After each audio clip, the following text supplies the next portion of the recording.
Kalian pada tahu nggak kalau angka perceraian di Indonesia itu tinggi banget? Berdasarkan data dari Badan Pusat Statistik, dalam Statistik Indonesia 2022, ada sebanyak 447.743 kasus perceraian yang terjadi pada tahun 2021. Angka tersebut mengalami kenaikan dibandingkan tahun sebelumnya, yaitu sebanyak 291.677 perkara. Data BPS tersebut hanya mencakup perceraian untuk orang Islam aja ya, jadi realisasinya bisa aja lebih tinggi. Nah, gimana tuh menurut kalian? Kira-kira apa ya penyebab angka perceraian kian naik terus dan tingginya angka cerai itu berarti buruk atau bisa berarti baik karena orang bisa milih untuk keluar dari rumah tangga yang tidak bahagia? Simak ulasan selengkapnya bersama aku Mela hanya di Pro Kontra.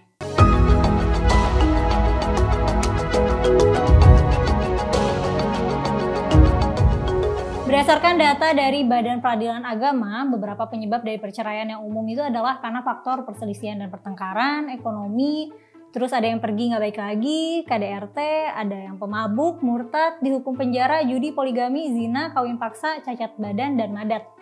Nah, perceraian itu tentu saja merupakan hal yang nggak diinginkan pasangan suami istri waktu memutuskan untuk menikah. Tapi ya karena penyebab-penyebab seperti yang tadi disebutkan, jadi bisa berubah pikiran dan pengen cerai aja gitu. Sebenarnya kan bercerai itu emang opsi yang legal untuk ditempuh jika ingin mengakhiri pernikahan. Cuman kita biasa mengasosiasikan perpisahan sebagai sesuatu yang buruk. Padahal orang yang bercerai ini ya bisa jadi lebih bahagia setelah bercerai karena rumah tangganya yang bikin gak bahagia. Secara psikologis, perceraian memang biasanya meninggalkan luka perpisahan yang menyakitkan ya, apalagi kalau punya anak yang masih kecil, mungkin akan butuh proses penyesuaian yang mungkin gak gampang buat orang tua dan anak-anak. Tapi sebenarnya tergantung orang tuanya ya gak sih, gimana dia mengakomodasi anaknya ketika bercerai. Kalau orang tuanya ngasih perhatian dan kasih sayang yang sama baiknya ketika sebelum dan setelah bercerai, mungkin anaknya gak terlalu terdampak secara psikologis. Pun that's not always the case. Kalau misalnya karena KDRT, yang ada perpisahan mungkin bikin lega karena pernikahan sebelumnya bikin dia berada dalam bahaya. Terus kalau si anak dapat kekerasan dari salah satu orang tuanya, kalau ditinggal sama orang tuanya yang melakukan kekerasan, ya mungkin juga lega. Jadi kalau ngomongin soal luka perpisahan, kalau misalnya pernikahannya itu sumber luka, kayak misalnya kasus KDRT, justru perpisahan itu jadi awal mula healing ya gak sih?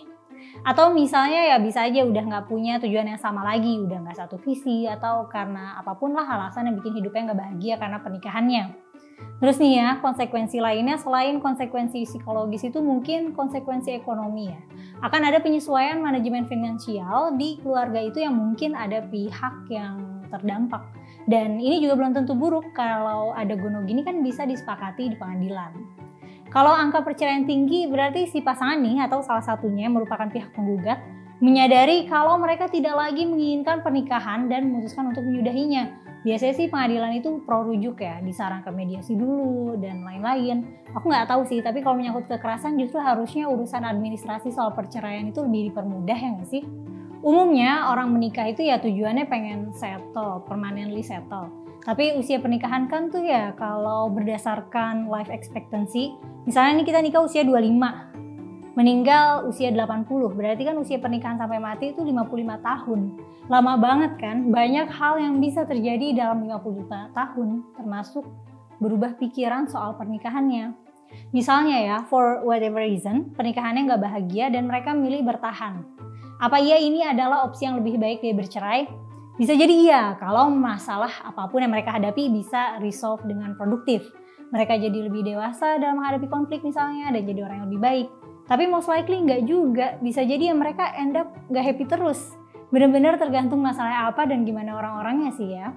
Tingginya angka perceraian bisa aja karena kedua belah pihak nggak oke nih dalam resolusi konflik. Mungkin komunikasinya payah dan milih nyerah. Tapi bisa aja emang justru resolusi terbaiknya itu pisah. Kita nggak tahu, beneran harus meriksa case by case.